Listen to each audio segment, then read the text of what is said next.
For the past few years, there's been a ton of talk about the Magnificent 7 stocks, which include the likes of Nvidia, Microsoft, Apple, Amazon, Google, Meta, and even Tesla. And they have largely carried the load since the start of 2023.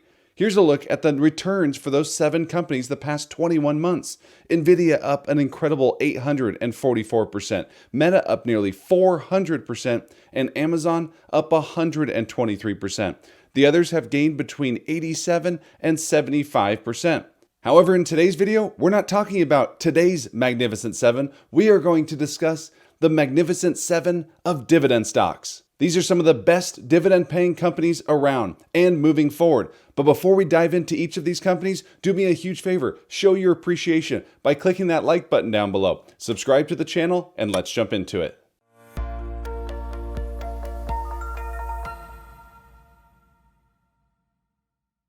Hey everyone, Mark Roussin here, back for another video. As always, I'm a CPA and not a financial advisor, so please do not take this as financial advice. And also, let me thank today's video sponsor, which is Dividend Wealth. Dividend Wealth is a fantastic tool, especially for those of you that love to invest in dividend stocks. Dividend Wealth offers an intuitive dashboard packed with detailed and actionable data to help you, the investor, make more informed decisions quickly and efficiently. Let's take a quick tour. Maybe you're interested in high-yield stocks. Their dashboards have a dedicated list to streamline your research. Focused on dividend growth, easily access a curated portfolio of stocks known for their growth potential. Or maybe you're looking to do your research on your own. Try their unique screener built specifically for dividend investors. For example, let's explore a popular choice among investors seeking robust yields, Apple Hospitality. On Dividend Wealth, you'll find comprehensive data including dividend metrics, growth history, share performance, payout ratios, and much more. So as you can see, there's a ton of data at your fingertips. And right now, for viewers of my channel, they are offering a free 14-day trial and a 50% discount on a subscription of your choice by utilizing the code Roussin at checkout. Also, you can see the link down in the description below. All right, let's jump back into our video, taking a look at the Mag7 of dividend stocks, beginning with stock number 1, which is going to be Microsoft Corporation, stock ticker MSFT. Microsoft is one of the largest companies in the world today, and they're going to be the only crossover, only holdover from the original Mag7. And as you've heard me say many times before, the reasons I like a company like Microsoft is due in large part because they have a number of different revenue streams, from cloud to subscriptions, to software, and the list goes on. Currently, Microsoft has a market cap of $3.1 trillion, again, one of the top 3 largest companies here in the US. And over the past 12 months, shares of Microsoft have climbed more than 25%. When it comes to dividend stocks, and really any stock that's out there, one of the key things that I focus in on is going to be free cash flow. And it's extremely important for those dividend-paying companies because free cash flow is where a dividend is paid from. In terms of free cash flow as it pertains to Microsoft, the company has generated $74 billion in free cash flow over the trailing 12 months, which is year-over-year growth of 25%. This also equates to free cash flow per share of $9.45 per share. In terms of the dividend, the company pays an annual dividend of $3.32 per share, which equates to a dividend yield of less than 1%. But they have a solid 5-year dividend growth rate of 10%. And going back to our free cash flow screen, we can see now how the company has a free cash flow payout ratio of just 35%, leaving plenty of room to not only see safety for the current dividend, but also that room for further dividend growth moving forward. Dividend safety is obviously important. I want to invest in companies that can pay their current dividend. But more importantly, I want to invest in companies that have shown their ability to grow their free cash flow, which means they can hopefully continue to grow that dividend. And that leads us to our second Magnificent 7 stock for dividends, which is going to be Broadcom, stock ticker AVGO. Sticking with that technology company, Broadcom has been a favorite of mine for a number of years, dating back to the time where they had a dividend yield of over 4% to go along with fast-growing dividends. When it comes to Broadcom, there's a lot to like. The company currently has a market cap of $848 billion, and over the past 12 months, they have gained an impressive 102%. This company has checked all the boxes, giving you great growth potential, a solid dividend, and strong dividend growth. And they're also heavily involved with AI, which just shows the runway of growth for this company moving forward. Looking at free cash flow, Broadcom has generated $18.7 billion in free cash flow over the past 12 months. That was good for growth of 6% since the end of 2023 and 14% since the end of 2022. This also equates to free cash flow per share of $4.11 per share. In terms of the dividend, the company pays an annual dividend of $2.12 per share, which equates to a dividend yield of 1.2%. That shows how much growth this company has had, considering that yield used to be well over 4%. They also have a solid 5-year dividend growth rate of 15% and 13 consecutive years of dividend growth. Going back to free cash flow, we can see that the company has a free cash flow payout ratio of 52%, meaning the dividend is currently safe and has some room to continue growing moving forward. And that leads us to stock number 3 on the Magnificent 7 of Dividend Stocks, which is going to be Abbvie, stock ticker ABBV. Again, it has been well documented that this has been one of my favorite dividend stocks to own, one of my longest tenured positions within my portfolio, and I consider it the investor's trifecta. They have given me growth potential, they have given me high yield dividends, and they have given me strong dividend growth. The company currently has a market cap of $343 billion, and over the past 12 months, shares have climbed nearly 35%. This is a company that has evolved greatly over the years, and a lot of that credit needs to be given to the management team. For years, the company had the #1 selling drug in Humira, which accounted for nearly 70% of total company revenues, a one-trick pony. But as the company got closer to losing their patent protection on that particular drug, they started to build out their pipeline. They made strategic acquisitions, which has further strengthened the company and diversified some of those revenues. Looking at free cash flow, Abbvie has generated $17.8 billion in free cash flow over the trailing 12 months. That is down from prior year, but that's also related to the loss of that patent protection of Humira that I was mentioning, which has been expected, and the company is expected to return to growth next year.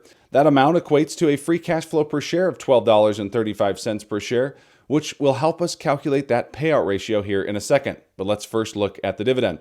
The company pays an annual dividend of $6.20 per share, which equates to a dividend yield of 3.2%, to go along with a 5-year dividend growth rate of 8% and 10 consecutive years of dividend growth. Now coming back to that free cash flow, where we can see that the company has a free cash flow payout ratio of 50%, meaning the dividend is currently safe and there's plenty of room to continue growing moving ahead. Like I mentioned, this is a company that has seen declines in free cash flow, but that was expected as they lost the #1 selling drug in Humira, lost patent protection. But now as Skyrizi and Rinvoq, their 2 next blockbuster drugs, continue to gain steam, I further expect not only for this company to return to free cash flow growth, but to get that dividend growing fast again. And that leads us to stock number 4, which is going to be Visa, stock ticker V. Visa is the largest payment processing company, going head-to-head with the likes of MasterCard and American Express, 2 of its closest competitors. There's a lot of reasons to like Visa, but the #1 reason right now is the fact that more and more folks today are using credit or debit cards. Less and less cash is being used, actual cash. The company currently has a market cap of $529 billion, and over the past 12 months, shares are up nearly 20%.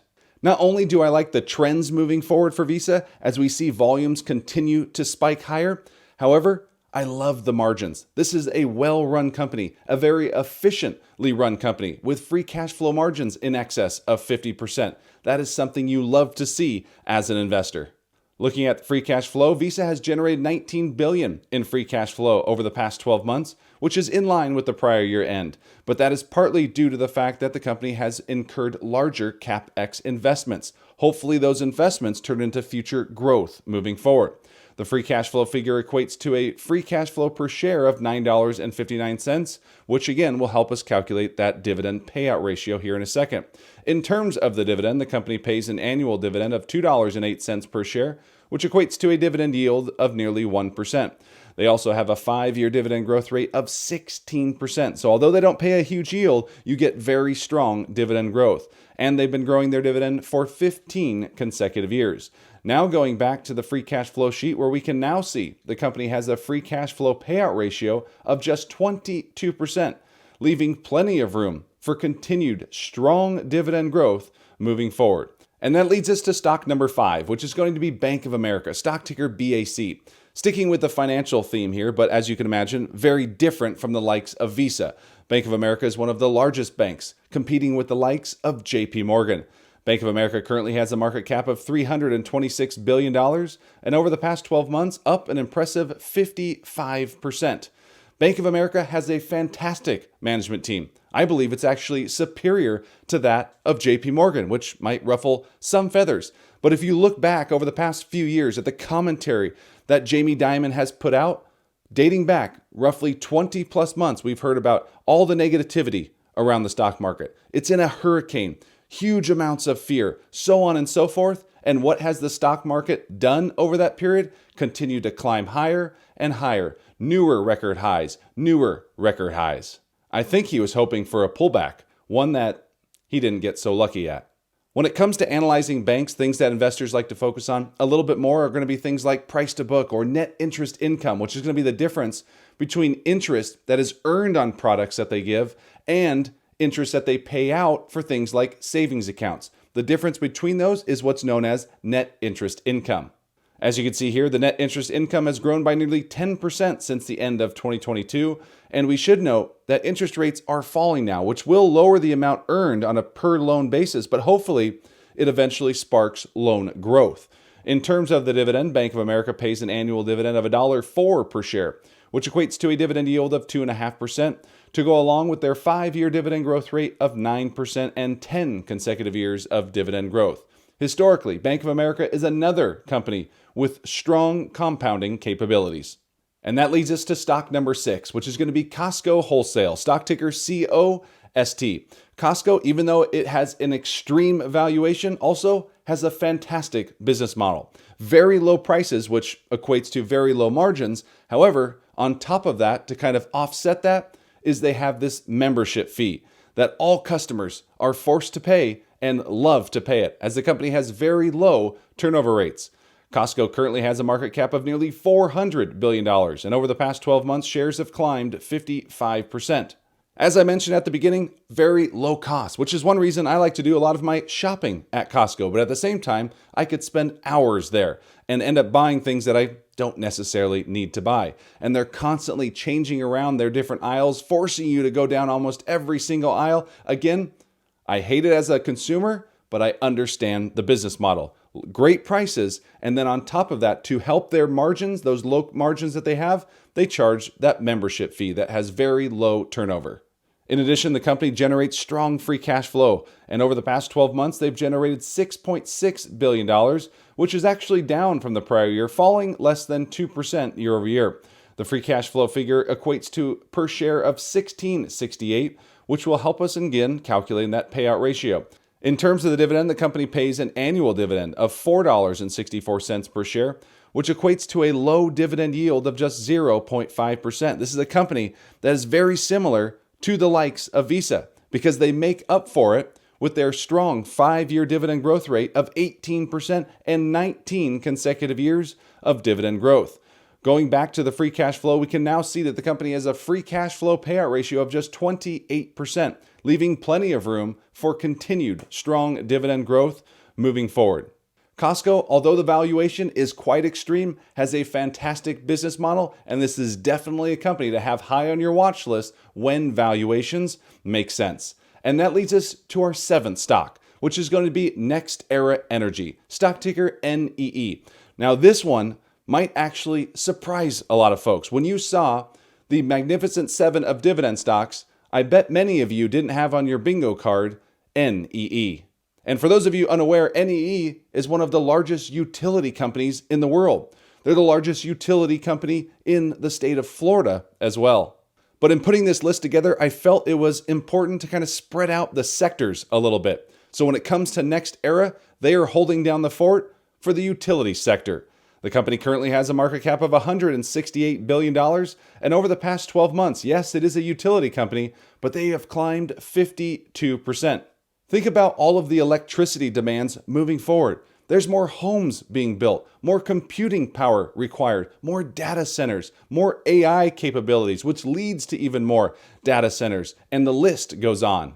As I mentioned at the beginning, NEE is already one of the largest utility companies. Where they like to focus and where they actually are the largest is when it comes to clean energy, something that continues to be a growth driver and a focal point for even many governments moving forward. As you can see on your screen here, their revenues and operating income continue to climb, supporting the company's growing dividend. And speaking of that dividend, NEE pays an annual dividend of $2.06 per share, which equates to a dividend yield of 2.5%, and they have a 5-year dividend growth rate of 11%. So a great combination of a solid yield and strong dividend growth. And the company's is a dividend aristocrat, having increased their dividend for 28 consecutive years.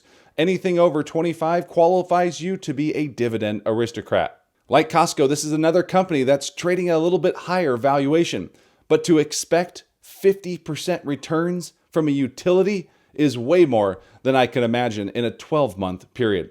So there we went through 7 stocks, the Magnificent 7 of dividend stocks. These are all high-quality companies, most of them having double-digit dividend growth. And when it comes to me and my investing style, I'm not focused as much on yield. I would rather focus more on dividend growth because that's what puts the power of compounding into overdrive. Down in the comment section below, let me know which of these 7 stocks do you already own? Is it 4 of them? Is it 5? Is it all 7? I would love to hear how many you own down in the comment section below. And if you haven't done so yet, make sure you subscribe to the channel, hit that like button, and we'll see you in the next one. Take care.